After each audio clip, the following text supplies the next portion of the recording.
Ya. Shalom semuanya, selamat pagi. Selamat pagi. Ya, sehat semuanya. Puji Tuhan. Ini cuacanya cerah sekali ya. Mataharinya cerah sekali. Kita bersyukur karena pada hari ini kita telah diberi kesehatan dan bisa berkumpul kembali untuk memuji Tuhan. Dan sebelum dimulai, marilah kita memuji Tuhan di halaman. Sebentar, saya bingung karena mendadak ini Mas Mega barusan Pak.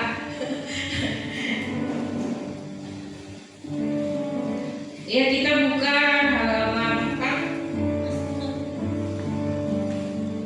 Halaman 4 nomor yang ke-24 dari terbit matahari.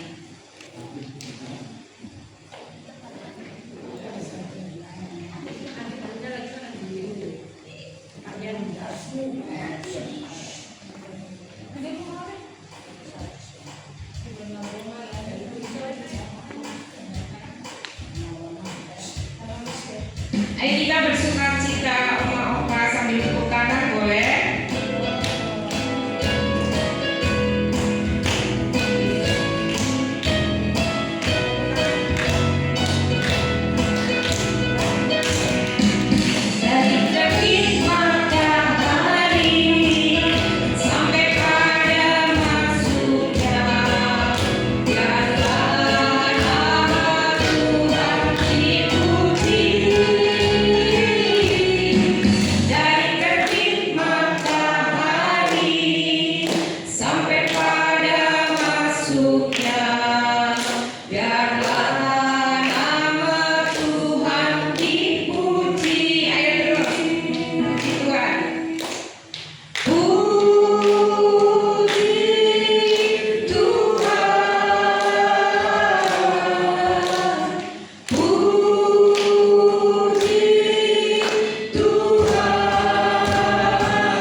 Betapa baiknya Engkau Tuhan.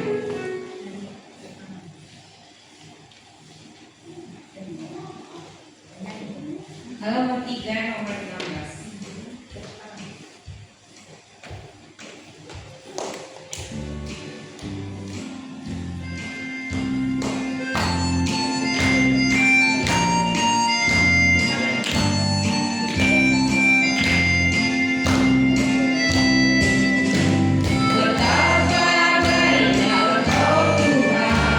Kasih-Mu tiada kesudahan, betapa kasih-Mu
akan disampaikan oleh Bapak Pendeta dari Gereja Sandinata. Marilah kita sebelum kita menerima firman kita berdoa. Tuhan Allah Bapa kami yang bertata dalam kerajaan sorga yang mulia yang tinggi, kembali kami datang menghampiri tatamu Tuhan. Kami mengucapkan banyak terima kasih karena Engkau telah membangunkan kami dari tidur kami dengan kesegaran jasmani rohani kami, dan Engkau telah mengantarkan kami dari tempat kami masing-masing ke tempat ini dalam keadaan baik-baik saja. Dan sebentar nanti kami akan menerima firman-Mu ya Tuhan. Kiranya firman-Mu akan berguna bagi hati dan kehidupan kami. Berkatilah pula saudara kami yang nanti akan menyampaikan firman-Mu. Kiranya Engkau berkati, dan firman-Mu kiranya akan disampaikan dengan seturut dengan kehendak-Mu. Terima kasih Tuhan. Doa yang jauh dari sempurna ini kami panjatkan berdasarkan Yesus Kristus Juru Selamat kami yang sejati. Terima kasih Tuhan. Haleluya. Amin.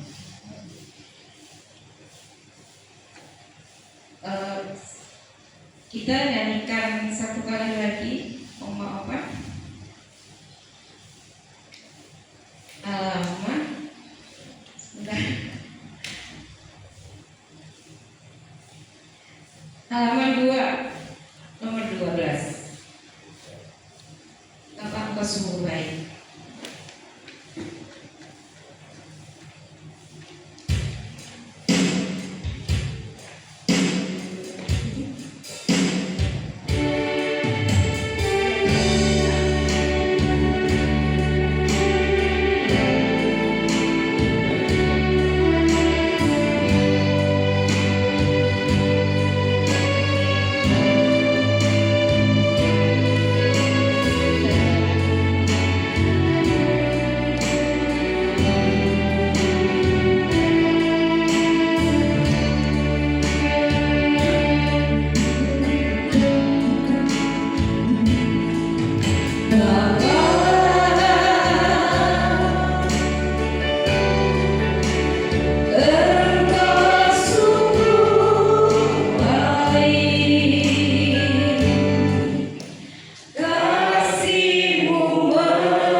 surga, pada saat pagi hari ini kami sudah memuji Tuhan, khususnya Oma dan Opa di tempat ini. Diberkati Oma yang sudah memimpin pujian, diberkati juga kami semua Oma dan Opa yang sudah memuji Tuhan. Agar kiranya kami selalu diberi hati yang damai, diberi hati yang sukacita, diberi kesehatan, diberi kekuatan yang dari Tuhan. Terima kasih Bapa di surga. Sebentar kami akan merenungkan firman Tuhan, dan bila firman yang akan kami baca, kami renungkan, boleh menjadi kekuatan dalam setiap hati kami, di dalam kami mengiring Tuhan. Terima kasih di dalam nama Tuhan Yesus Juru Selamat kami sudah berdoa. Haleluya, amin. Selamat pagi Oma-Oma. Apa kabar? Baik, puji Tuhan. Semuanya sehat? Ya. Semuanya bahagia? Bahagia, haleluya. Tidak ada yang sedang marah? Siapa? Oh, nggak tahu. Marah? Ada lagi marah ya?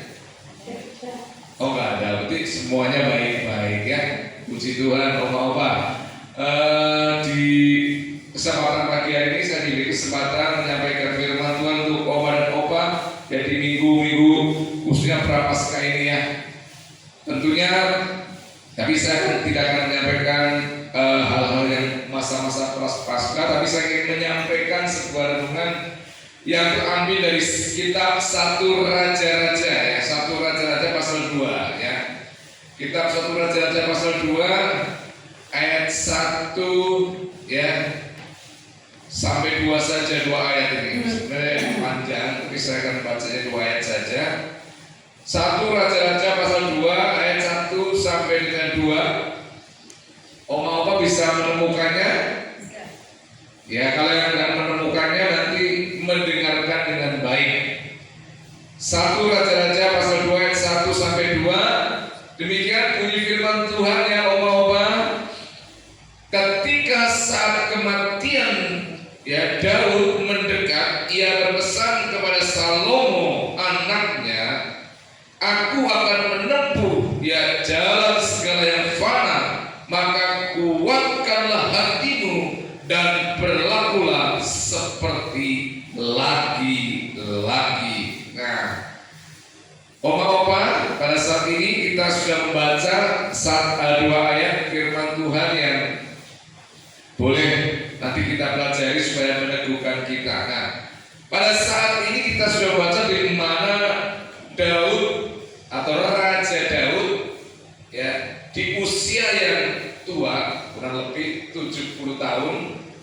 Karena Daud waktu menjadi raja umur berapa? Ada yang tahu Oma-Opa? 30.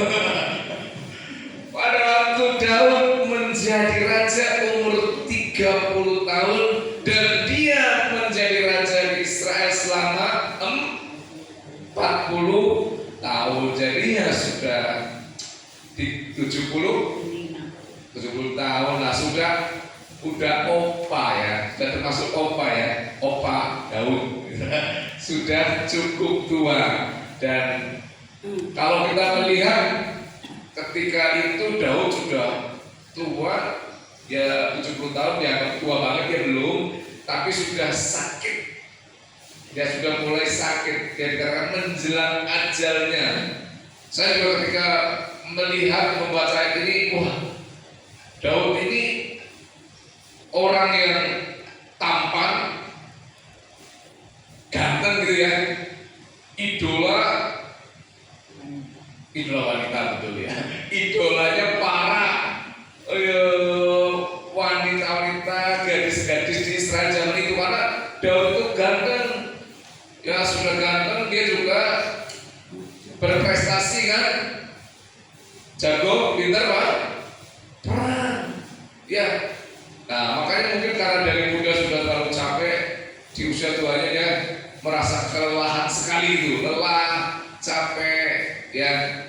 Tapi kita melihat bahwa di usia yang sudah senja, sudah opa, sudah tua, ya di sini dia mengatakan dengan jelas mengingatkan ketika saat kematian Daud, ia mendekat, ia berpesan kepada anaknya Salomo, ya atau Salomo anaknya, aku akan menembus segala jalan yang fana, maka kuatkanlah hatimu dan berlakulah seperti laki-laki. Jadi ada sebuah legacy, ada sebuah warisan, ada sebuah pesan dari seorang papa, seorang opa, seorang atau ayah orang tua kepada anaknya Salomo. Dia pikirkan itu, wah saya sebentar ini mau menempuh segala jalan yang fana. Artinya mau apa? Jadi kita lihat, kita belajar satu dulu ya. Kita lihat kehebatannya Daud, ya kan dia pernah ngapain? Mengalahkan Goliat. Dia pernah ngapain? Membawa kemajuan dan kesuksesan buat orang Israel selama 40 tahun. Banyak hal lah. Dari segi ketampanannya, kegantengannya, dari segi apa lagi? Dari segi kesuksesannya, nama besarnya, semuanya, kehebatannya Daud ternyata tidak bisa menghalangi atau tidak bisa membuat dia menang dari yang namanya kematian. Gitu ya. Apa ya? Jadi Daud orang hebat, orang sukses, ya, orang ganteng, orang berprestasi, hartanya juga banyak. Tetapi segala prestasi yang ia capai, ia raih, seluruh kehebatannya di masa-masa mudanya tidak bisa membuat dia juga bisa menang atau mengalahkan yang namanya kematian, yang namanya maut. Itu satu poin, bahwa sehebat apapun kita ya dulu ya, tetap suatu saat kita akan dikalahkan oleh yang namanya kematian. Jadi sehebat apapun prestasi kita, ya sepintar apapun, bahkan sampai diidolakan banyak sebanyak apapun, tetaplah dia akan dikalahkan oleh yang namanya kematian. Karena tidak ada orang yang bisa menang atas yang namanya kematian kecuali Tuhan Yesus. Pinter ya ngomong ini. Kecuali Tuhan Yesus yang menang atas kematian, dia bisa bangkit dari kubur. Nah, jadi kita melihat, nah ternyata di sini bisa melihat banyak orang yang salah pilih.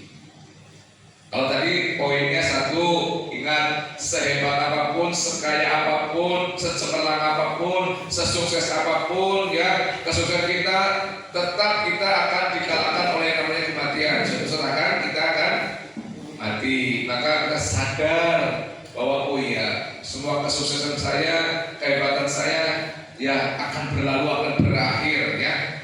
Lalu yang kedua, kita melihat bahwa seorang ayah, seorang papa, ya sebagai seorang tua, sebenarnya Daud itu bukan contoh papa yang baik, karena Daud itu tidak punya karakter yang baik. Dia suka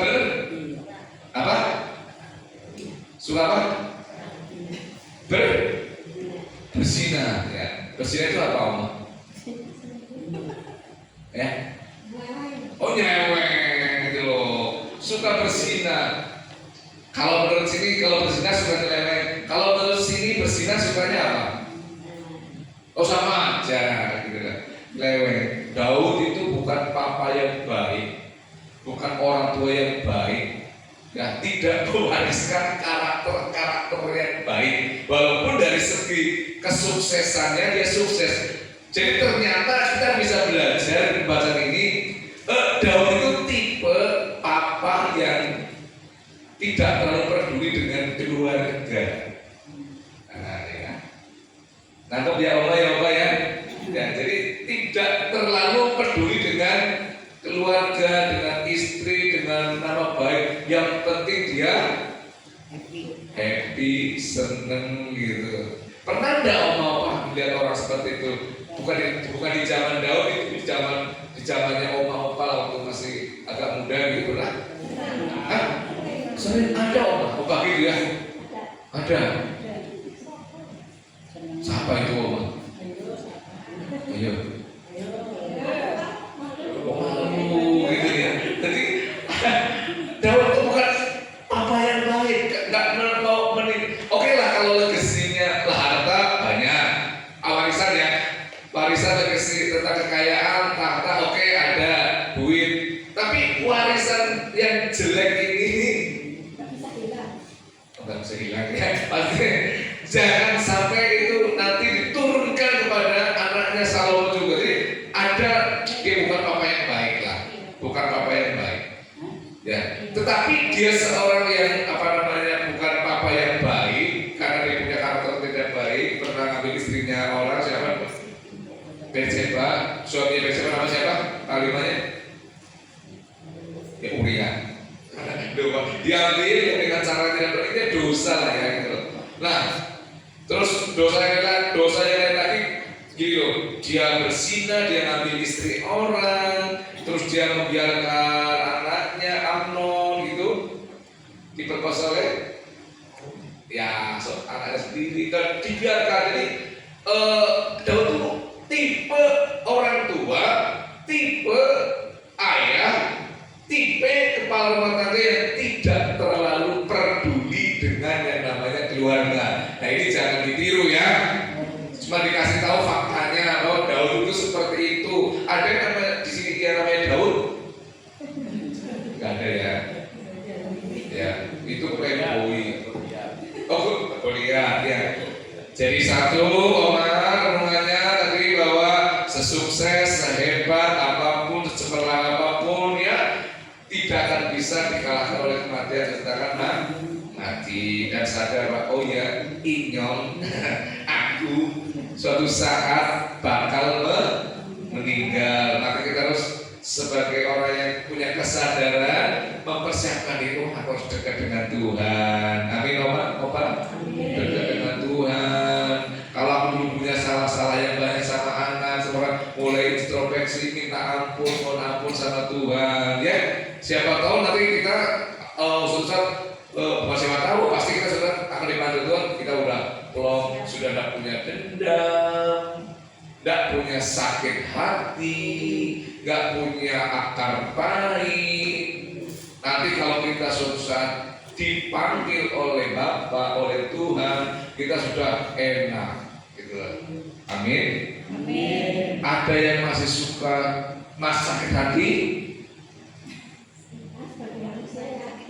Ada ya. Masih atau ada atau belum hilang sama sekali? Masih ada ya.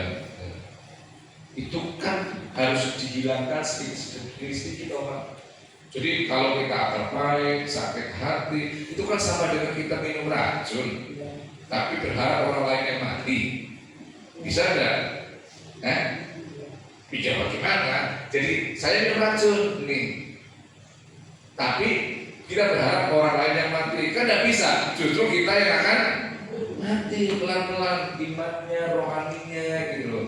Nah, kita melihat Daud bukan tipe apa yang baik. Ya, dan tapi di ujung kehidupan Daud, di akhir kehidupannya Daud, dia sadar aku bukan papa yang baik. Dia sadar aku bukan orang tua yang sempurna. Aku mengecewakan istri, mengecewakan anak, ya kan? Tapi di detik-detik dia mau meninggal, dia sadar. Dia udah bilang, Daud, nih secara otomatis kan kalau harta udah diwariskan, ya kan? Ya kan, betul enggak? Masa kita punya harta diwariskan kepada tetangganya? Boleh enggak? Anak kita jahat banget loh. Kalau kita punya mobil, kita punya rumah, wariskan ke siapa? Walaupun anaknya nakal, walaupun anaknya mungkin tidak setia. Bisa enggak? Opa, kita punya anaknya nggak baik sama kita. Bisa enggak? Tidak peduli sama kita, bisa enggak? Membiarkan kita, bisa enggak? ini Om Opa, waktu seorang mama membesarkan 4 orang anak sendirian bisa, betul? Tapi ada 4 orang anak merawat 1 mama nggak bisa, betul nggak? Nah, betul ya? Betul sekali. Jadi seorang mama membesarkan 4 anak bahkan 7 anak sendirian bisa dan besar semua, sukses semua misalnya, sekolah semua. Wah, makanya ini ibu-ibu itu, emak-emak itu pahlawan ya kan? Wah, tanpa tanda jasa. Ya. Tapi ironisnya, anehnya, ada 4 anak atau 7 anak tidak bisa ngurus satu ibu. Terima aja nasibnya udah. Memang fakta seperti itu. Nah, Daud setelah dia mau meninggal dia bilang, aduh, ini saya kasih sedikit pemikiran gini. Daud waktu meninggal, aduh, memang harta ini, ya Daud ini sudah mewariskan harta, mewariskan tahta. Tapi Daud, si Salomo mewariskan harta, mewariskan tahta. Tapi ini Salomo itu masih muda, umurnya 19 tahun. 19 tahun. Ini nanti kalau saya mati, karena dikatakan menjelang, ya berarti mungkin sudah koma ya, mau titik. Kalau zaman dulu dari infus pun sudah diinfus, gitu loh. Sudah dia ingat, aduh, anakku ini Salomo akan jadi raja menggantikan aku umur 19 tahun. Sedangkan aku waktu jadi raja itu umur 30 tahun. Susah loh, ya berat loh, beban politik, beban banyak sekali yang dihadapi. Di ujung-ujung dia mau meninggal, dia ingat, aduh anakku Salomo. Dia nggak pesan gini, hartaku banyak tuh buat kamu, ya tahtaku buat kamu nih. Dia pesan apa? Dia wariskan iman, dia wariskan kepercayaan, dia wariskan sebuah kata-kata kuatkan dan teguhkan. Kamu bertindak seperti laki-laki dari ayatnya. Jadi dia berikan kekuatan perannya. Jadi jangan sampai dia berpikir, jangan sampai anakku di usia yang muda ini nggak bisa nanti mengurusi kerajaan pemerintah yang ada. Jadi dia pikir itu. Jadi dia bilang, pokoknya warisan uang penting, warisan rumah penting, warisan mobil penting, warisan tahta penting, warisan yang lain. Tapi bagi Daud yang paling penting dan yang terpenting adalah warisan iman. Amin, Bapak. Iya. Warisan ini harus aku berikan kepada Salomo. Supaya apa? Supaya dia mewarisi keyakinanku. Kamu boleh tidak respect kepadaku, kepada Daud sebagai ayah karena aku punya moral yang tidak baik. Kamu boleh mungkin kecewa, benci kepada aku, kepada Daud, kepada ayahnya sebagai seorang ayah, sebagai seorang figur yang bisa jadi contoh. Tapi itulah nggak apa-apa, itu kesalahan, itu dosamu. Tapi bagi Daud, tapi kamu tidak boleh tidak mewarisi imanku, karena ya harta yang aku berikan itu bisa habis, tahta yang aku berikan bisa direbut orang. Karena juga Daud mikir, ini belum dijadikan raja, si Adonia sama Hagit itu juga sudah memproklamirkan dirinya untuk jadi raja, didukung oleh Yoab, panglimanya, didukung oleh Imam Abiatar dan beberapa tentara. Jadi ini akan banyak masalah. Tapi yang jelas, ya warisan uang, warisan harta bukan tidak penting, itu penting. Warisan kekayaan bukan tidak penting, itu penting. Warisan yang lain bukan tidak penting, itu penting. Tapi yang terpenting, yang tidak boleh dilupakan oleh Daud, yang harus dimana warisan imannya Daud kepada Allahnya. Kamu harus ikuti, kamu harus jangan sampai hilang. Nah, amin. Ini penting, ya. Jadi oma-opa juga mikir juga, anakku juga harus mewarisi imanku. Jangan sampai anak kita mewarisi iman yang lain. Karena bagi Daud, aku sebagai seorang ayah bisa dan sering dan pernah dan sangat sering mengecewakan Tetapi Allah yang aku sembah, Allah Abraham itu, Allah yang aku imani, Allah yang aku percayai, Allah yang Daud itu, yang akan mewariskan kepadamu itu adalah Allah yang tidak pernah gagal. Amin. Allah yang tidak pernah mengecewakan sama sekali. Maka dari itu si Daud itu luar biasa. Dia memberikan sebuah legacy, memberikan sebuah warisan yang baik, ya, warisan yang baik dan yang terbaik. Maka tadi saya katakan ada hal-hal yang penting, tapi ada hal yang paling penting, ya kan? Dalam keluarga, tadi kan contohnya Daud. Jadi seorang bapak yang bekerja keras penting enggak? Jadi seorang bapak yang rajin bekerja, cari uang penting enggak? Ya. Tapi ada yang lebih penting, bagaimana seorang ayah punya relasi, punya hubungan dengan istri, dengan anak yang harmonis. Betul enggak? Betul sekali. Jadi seorang ibu rumah tangga rajin bangun pagi, masak, persiapan semuanya, penting enggak? Tapi ada yang lebih penting, membangun relasi dengan suami, membangun relasi hubungan dengan anak dengan baik. Ini dalam konteks keluarga loh ya. Jangan sampai, wah saya sudah lakukan tugas semuanya, tapi dengan suami tidak baik, dengan anak tidak baik. Jadi ini masuk dalam sebuah poin bahwa ada hal-hal yang penting, tapi juga ada hal yang terpenting. Nah kadang kita memang mengambil pilihan sesuatu yang penting, tapi mengabaikan hal yang paling penting, yang paling esensi. Ini kalau Oma ini kalau Oma ini orang muda, pilih cowok ganteng, tapi tidak mau bekerja, atau ada cowok jelek tapi rajin bekerja, rajin cari duit, pilih. Ini ceritanya Oma itu masih muda gitu loh, Oma.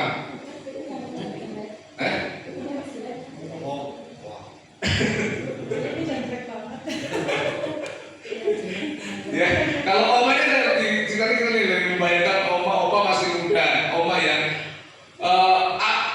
pilih cowok ganteng nih, tapi tidak mau bekerja dan tidak setia. Terus ada cowok tidak ganteng, jelek, tapi rajin bekerja dan setia. Pilih mana? Pilih yang ganteng, rajin bekerja dan setia. Nah itu puji Tuhan kalau ada Oma. Itu harapannya. Ini kan dua pilihan betul. Pilih mana? Yang jelek. Pilih yang jelek. Dan setia. Tapi ganteng ini loh ganteng. Ganteng nggak makan ya nanti susah. Ganteng tapi nggak makan tapi susah gitu ya. Nah itu jadi ini kan bicara masalah di antara yang penting, pasti ada yang terpenting. Nah, ketika kita itu kadang-kadang Oma salah mengambil keputusan, korbannya adalah apa? Karena kita, wah ini juga penting kok. Ini juga penting, tapi ada yang lebih penting. Jalan-jalan ke mall penting nggak? Penting. Tapi kalau yang jalan-jalan, yang untuk jalan-jalan ke mall, untuk shopping itu harus untuk bayar semesteran anak itu gimana? Mana yang diutamakan? Nah, mantap. Berarti Oma tahu skala prioritas. Oma ngerti. Oh, jadi itu maksudnya di antara yang penting ada yang paling penting begitu. Nah, Daud juga begitu. Di antara yang terpenting ada harta, ada tahta, ada macam-macam. Bagi Daud yang terpenting, yang harus diwariskan, yang tidak boleh tidak adalah imannya kepada anaknya yang namanya Salomo. Luar biasa. Jadi kita melihat bahwa ini sebuah legacy, sebuah warisan yang luar biasa kita bisa pelajari. Jadi di usianya Daud yang begitu muda, di usia Salomo begitu muda, itu sebagai orang tua Daud merasa sangat-sangat khawatir ya. Jadi Daud ya mewariskan sebuah kata-kata yang meneguhkan, yang menguatkan, yang mewariskan iman yang baik. Ya, jadi kita lihat warisan yang terpenting adalah warisan iman dan warisan juga karakter. Ya. Kalau raja kan bebas, Ya. sawit banyak nggak apa-apa. Kenapa Oma? Kalau raja itu bebas, punya sawit banyak nggak apa-apa. Oh, kalau raja ya. Itu kan raja dulu ya. Kan ada raja. Ya. Tapi akibatnya juga Ya. ya, akibat dari banyak istri. Ya. Ya. Imannya harus teguh ya. Kadang imannya kalau sendirian teguh Pak. Oh ya. Tapi kalau sudah ya, oke. Kita melihat. Jadi Daud punya pandangan, kalau kamu mewarisi hartaku bisa habis, ya, walaupun kamu kaya raya, tapi kalau kamu mewarisi imanku, kamu akan tekun, kamu akan setia, dan kamu akan beruntung kemanapun kamu pergi. Jadi Daud, kalau mewarisi harta bisa habis, tapi kalau warisan iman itu akan membuat kita jadi bisa, walaupun harta habis, kita tetap setia, kita tetap tekun, dan kita tetap ada di dalam jalannya Tuhan, dalam jalurnya Tuhan. Nah, Daud, sekali lagi saya ulang, ada contoh apa yang tidak baik, yang mementingkan karirnya daripada keluarganya. Ini contoh yang sangat jelas. Jadi Daud itu contoh papa atau kepala keluarga yang tidak baik, karena dia hanya mementingkan karirnya, tapi tidak mementingkan istri dan anak-anaknya. Jelas sekali, itu contoh yang kurang bagus dari Daud. Jadi mementingkan karir daripada keluarga, mementingkan hak nafsu daripada karakternya, itu Daud ya. Lalu kita lihat Daud adalah seorang papa yang gagal, tapi dia mau setelah mati dia sadar bahwa hal yang terpenting dia harus wariskan iman kepada anaknya. Dan sekali lagi Daud menjadi orang yang di ujung kematiannya sukses mewariskan iman kepada anaknya. Ada sebuah tulisan yang pernah saya baca, karena justru kalau ada seorang anak yang memegang harta terlalu banyak, tanpa sadar ia sedang berada di jalan yang sangat licin. Gitu loh. Ya saya ulang. Jadi justru kalau ada seorang anak yang memegang harta terlalu banyak, warisan terlalu banyak, tanpa sadar ia sedang berada di jalan yang sangat licin, yang setiap saat bisa jatuh. Nah, setiap saat bisa jatuh. Tapi seorang anak yang tidak diwarisi kekayaan mungkin oleh orang tuanya, namun dia diwarisi iman yang benar, maka ia akan tetap kuat walaupun dalam kesulitan, ya, dan tetap punya pengharapan yang sangat besar, ya. Syukur sih kalau dua-duanya diwarisi harta dan diwarisi iman. Tapi seandainya tidak, karena kita sekali lagi kondisi kita berbeda-beda. Nah, sekali lagi oleh sebab itu dari pelajaran ini mengingatkan, satu, sehebat apapun, sesukses apapun, ya secemerlang apapun, ya karir yang kita raih, tetap tidak akan bisa mengalahkan yang namanya kematian. Suatu saat kita akan dijemput, kita akan mati kalau sudah waktunya. Kalau enggak saya belakangan, ya Oma duluan. Kalau enggak Oma duluan, ya saya belakangan, gitu kan? Ya betul? Iya, artinya jangan saya duluan.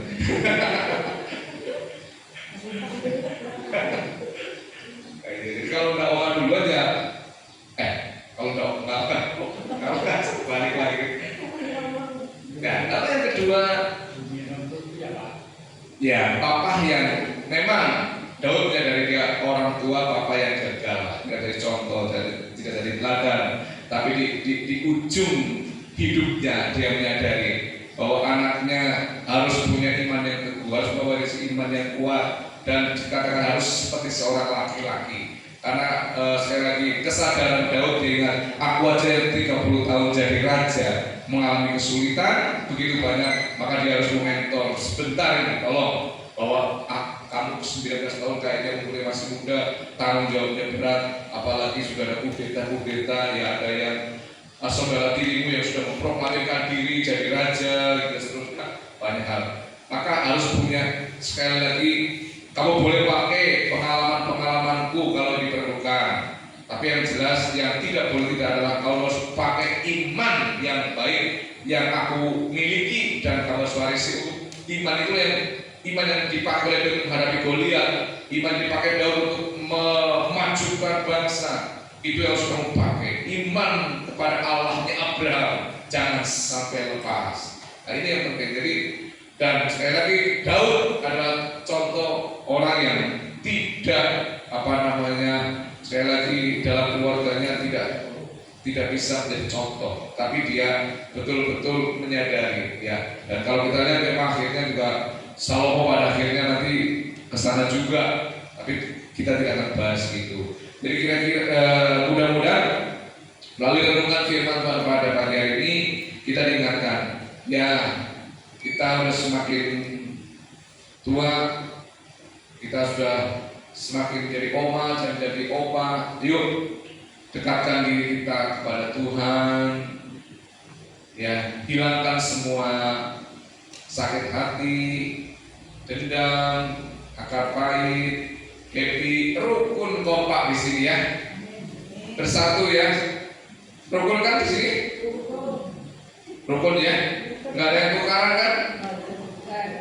Puji Tuhan, aman ya, puji Tuhan, ya. Kan ada pantunnya begini, ya,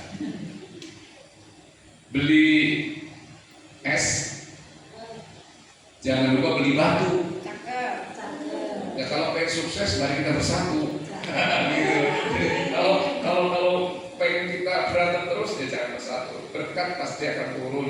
Ada damai, ada sejahtera. Oma satu dari yang lain di sini saling saling menguatkan, saling meneguhkan, ngobrol, ya saling membangun, gitu ya Oma apa ya? Oke, Tuhan Yesus berkati. Kita berdoa bersama-sama. Saya akan berdoa juga untuk pokok doa yang ada, sekaligus saya akan doa berkat ya. Ya, oke, doa berkat sekalian. Mari oma-opa kita satu dalam doa. Kita masuk dalam doa syafaat.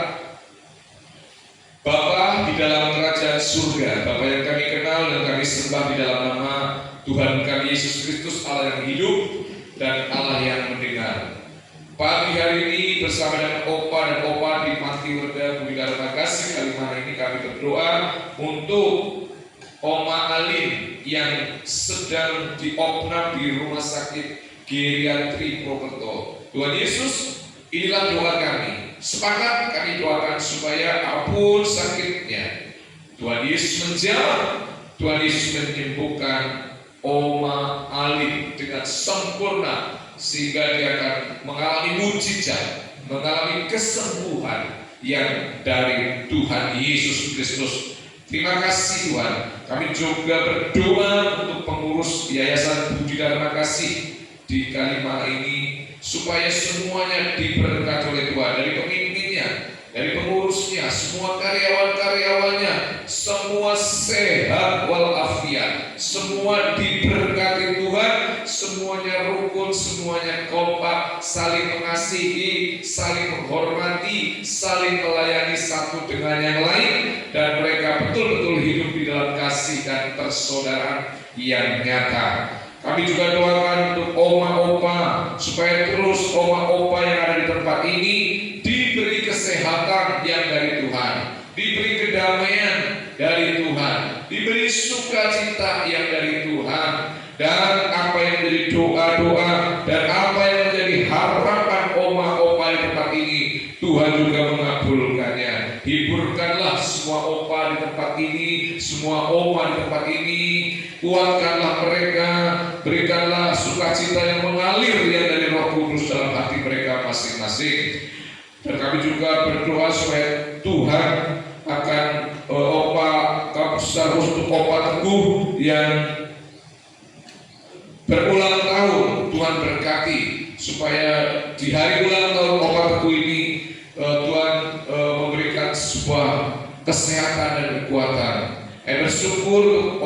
yang sudah berulang tahun sepanjang setahun, Tuhan sudah memberkati. Dan tahun-tahun kedepannya Tuhan berkati, Tuhan memelihara. Umur panjang di tangan kanannya, di tangan kirinya ada kekayaan dan kehormatan. Kami serahkan juga seluruh karyawan-karyawan di tempat ini yang mau merayakan Lebaran, mau merayakan Hari Raya Idul Fitri. Biarlah mereka diberikan oleh Tuhan sukacita dan dilindungi mereka di dalam perjalanan, di dalam keluarga mereka masing-masing, sehingga teman-teman kami di tempat ini yang mereka mau merayakan Lebaran juga diberkati Tuhan, baik secara pribadi maupun di dalam keluarga mereka masing-masing mengalami sukacita dari Tuhan. Terima kasih, terpujilah nama-Mu Tuhan. Mari opa-opa kita bangkit berdiri bersama-sama. Kita akan menerima doa berkat. Angkatlah kedua tanganmu dan arahkanlah hatimu kepada Tuhan. Tuhan memberkati engkau dan melindungi engkau. Tuhan menyinari engkau dengan wajahnya dan memberikan kasih karunia. Tuhan menghadapkan wajahnya padamu dan memberikan engkau kasih karunia. Pulanglah dan terimalah berkat dari Allah Bapa, cinta dan kasih Tuhan Yesus Kristus, persekutuan dari Roh Kudus, dari sekarang sampai selama-lamanya, di dalam nama Bapa, Putra dan Roh Kudus. Haleluya. Amin. Bapa, terima kasih.